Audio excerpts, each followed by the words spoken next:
চলতি দল বদলে বড় ধাক্কা খেল রিয়াল মাদ্রিদ, তাও আবার চিরপ্রতিদ্বন্দ্বী বার্সেলোনার কাছে। বিশ্বকাপের গোল্ডেন বল জয়ী স্প্যানিশ অধিনায়ক রদ্রির সাথে চুক্তি পাকাপোক্তের দ্বারপ্রান্তে ছিল লস ব্ল্যাঙ্কোস।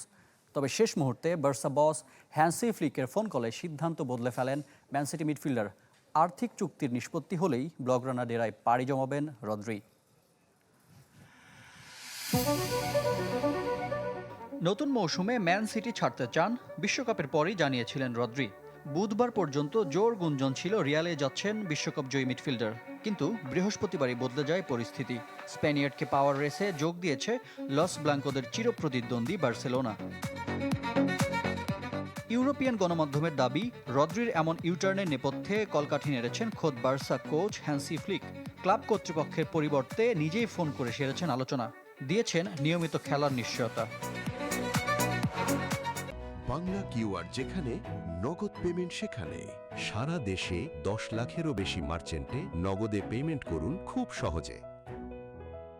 আর তাতেই বদলে যায় রদ্রির সিদ্ধান্ত।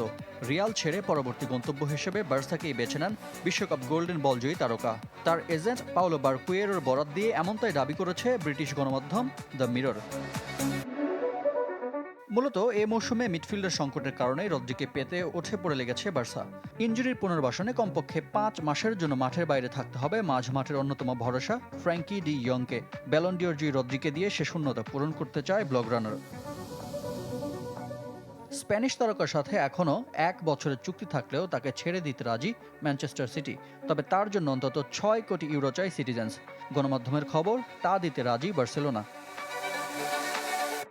রদ্রিকে পেতে ট্রান্সফার ফি বাড়াতেও রাজি ছিল রিয়াল, কিন্তু কাজ হয়নি। মিডফিল্ডারের চাওয়াকে প্রাধান্য দিয়ে তাকে বার্সার কাছে বিক্রি করতে রাজি ম্যানচেস্টার সিটি। স্প্যানিশ তারকার এমন আচরণে ক্ষোভে ফুঁসছে মাদ্রিদ ফ্যানরা। শেষ পর্যন্ত চিরপ্রতিদ্বন্দ্বী শিবিরে যোগ দিলে বার্নাবুতে কেমন হবে তার সাথে আচরণ, তাই এখন দেখার বিষয়। রিফাত হোসেন, চ্যানেল 24।